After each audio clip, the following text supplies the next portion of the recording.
Samson, the chosen warrior of God, a people in chains, the need for a deliverer, the miraculous birth.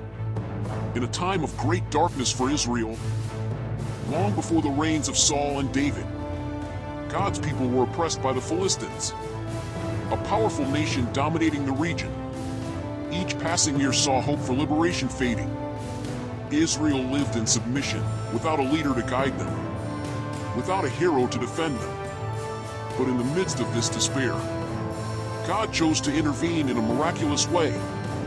In the tribe of Dan, one of the 12 tribes of Israel, lived a man named Manoah. His wife, whose name is not mentioned in Scripture, was barren and unable to conceive. However, God had a special purpose for them. One day, as she went about her daily tasks, an angel of the Lord appeared to her in a heavenly radiance. Amazed and afraid, the woman listened intently to the angel's message. "Do not be afraid, woman. Though you have been barren, you will conceive and bear a son. But this child will be unlike any other. From birth, he will be consecrated to God as a Nazirite. He must never drink wine or strong drink, and no razor shall touch his head. He will be set apart for the Lord, and will begin to deliver Israel from the yoke of the Philistines." Filled with awe and emotion, the woman ran to tell her husband the news. Manoah, upon hearing her account, felt a mix of disbelief and hope. How could his wife bear a child after so many years of infertility? He prayed to God, asking that the angel return to confirm the message. God answered his plea, and the angel came again. When Manoah asked how they should raise the child, the angel repeated the divine instruction. Samson was to be raised under the Nazirite vow. Realizing the gravity of his son's mission, Manoah was struck with reverent fear. But when he saw the angel ascend to heaven in a flame of fire, he knew that God had chosen their family for a greater purpose. So Samson was born, a child with an extraordinary destiny, a young man who, from his youth, displayed signs of divine strength and purpose. Samson's strength, a supernatural power. From an early age, Samson showed signs of superhuman strength. Unlike other children, he could lift heavy objects with ease and face adversity with incredible resilience. One of the first events demonstrating his power happened on his way to Timnah. As he walked through the vineyards, a young and fierce lion attacked him. Any other man would have fled, but Samson, unarmed, faced the beast and tore it apart with his bare hands. Later, passing by the same spot, he discovered a swarm of bees had made honey inside the lion's carcass. He took some and ate it without telling anyone, an act that violated his Nazirite vow to avoid anything unclean. This episode reflected a pattern in his life. His great physical power was often accompanied by impulsive behavior that led him to make reckless choices.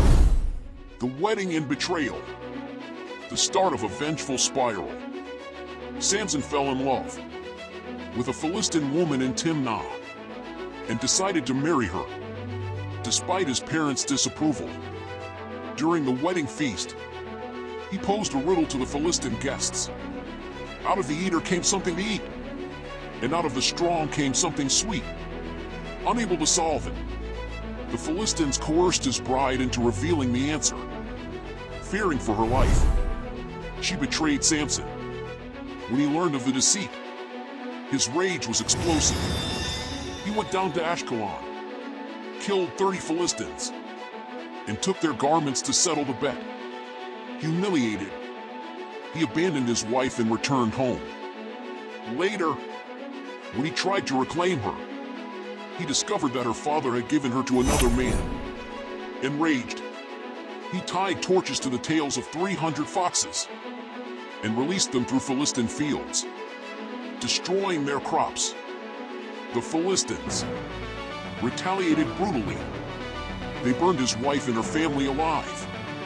This triggered a personal war between Samson and the Philistines. a spiral of violence that would only end with his death. The jawbone of a donkey. One man versus an army, determined to stop him. The Philistines convinced the Israelites to hand him over. 3,000 men from Judah went to capture Samson, binding him with new ropes. Trusting in his strength, he allowed himself to be taken. As the Philistines celebrated, the Spirit of the Lord came powerfully upon him. He broke his bonds as if they were threads. He took the jawbone of a donkey and attacked. He struck down 1,000 Philistines in a single battle. Exhausted and parched, Samson cried out to God, who split open a rock to provide water. Delilah, the price of weakness. From the start, it was clear that women were Samson's greatest weakness, a flaw the Philistines would soon exploit. He had already been betrayed by the woman of Timnah, and on another occasion, after sleeping with a woman in Gaza, he evaded an ambush by tearing out the city gates and carrying them to a hill near Hebron. But he had not learned his lesson. Next, he went to the valley of Sorek, where he met a seductive woman named Delilah. The Philistine rulers, aware of his devastating power and vulnerable heart, offered Delilah a large sum of money to uncover the secret of his strength.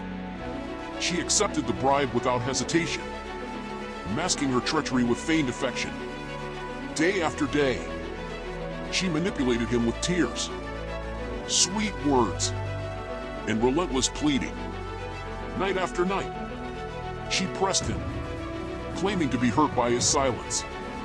At first, Samson lied, speaking of new ropes or braided hair, but her persistence, like water wearing down stone, eroded his will.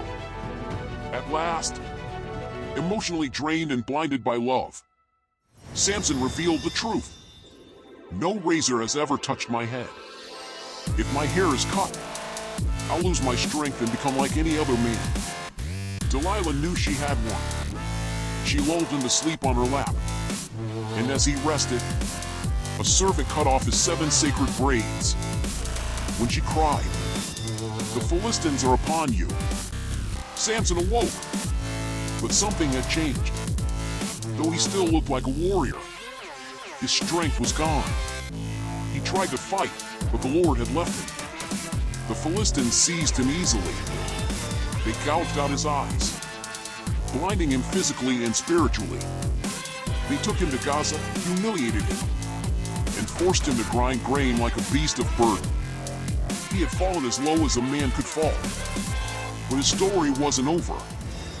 The final revenge. The defeat of the Philistines. As time passed, Samson's hair began to grow again. The Philistines didn't notice, but Samson knew his strength could return if his faith in God was restored. During a grand feast at the Temple of Dagon, thousands of Philistines gathered to mock him. They brought him out to entertain the crowd. Blind but not defeated, Samson asked to be placed between the temple's 2 central pillars. In that moment, he offered his final prayer. "Lord, remember me. Strengthen me just once more, so I may take vengeance on the Philistines." With one last push, Samson strained against the pillars. A great creak filled the temple as the structure began to collapse. Panic swept the crowd as the roof gave way, crushing all inside, including Samson. That day, Samson killed more Philistines in his death than he had during his life. Samson's legacy. One man, one purpose. His family retrieved his body and buried him in his father's tomb. His story is one of a man with a remarkable gift, yet deeply human flaws. God used him despite his failings, proving that even in our brokenness, God's purpose can be fulfilled. Samson reminds us that true strength lies not in muscle, but in obedience and faith in God. His life, full of highs and lows, leaves us with an eternal lesson.